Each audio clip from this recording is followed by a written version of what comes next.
All right, for ground balls, what we're looking for, middle infielders and corners are, they're similar. There might be some slight differences at times depending on the situation, but for the most part, they're pretty similar. And when we look at the pre-pitch routine or the ready position, we want the fielder to be in a natural athletic position with the knees bent, the butt down, and a nice wide base. One thing I like here about Bobby here, if we kind of zoom in a little bit, you can see that he's got his palm up, and as he creeps in here, as he's getting ready, he's kind of creeping, ball's getting rolled, so now he's getting himself set behind the ball. He keeps that palm up the entire time. Got it highlighted right there. Whoops. And he continues to keep the palm up, and you can see he's got his eyes on the ball.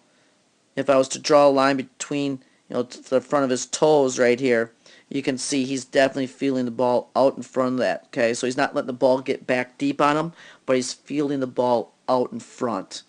All right.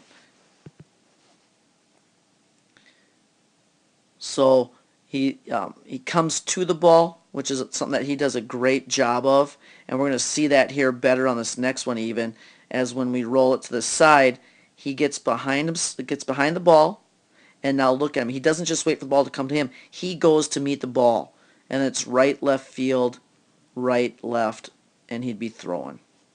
All right. Now the other thing is, as he's coming, the idea behind it, attacking the ball, you've got that runner running down the baseline, and you want to give yourself the best shot to get him out. But what happens is, when a lot of people, when they're behind the ball, they stop moving. And the problem with that is, when your feet stop moving, then your body stops and your hands stop, and that's when there's troubles and the ball will eat you up. Okay, you want to go to that ball.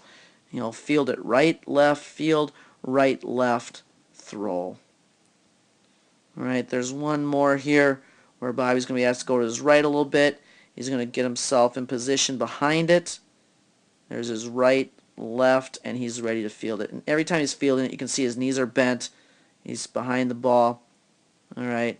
Good quick transition. All right. After fielding with two hands, he's going to be able to get a transition to his throwing hand and make a good throw.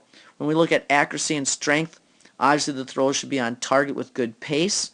All right, and what Bobby does, but it's kind of tough to see here, is he actually, when he throws it, normally he's going to follow his throw a little bit. All right, and that just kind of shows that his body's still on line to the bag. It's going to keep the ball on target a little bit better. We're going to do a quick backhand here. Same principles. This time we can't get in front of it, so we have to do the backhand. Get yourself set. Look how low he gets. He's bending at the knee, his butt's down, and yet if you look at it, he can still easily see that ball. His fingers are down, and what you see is his glove is kind of raking through the ball.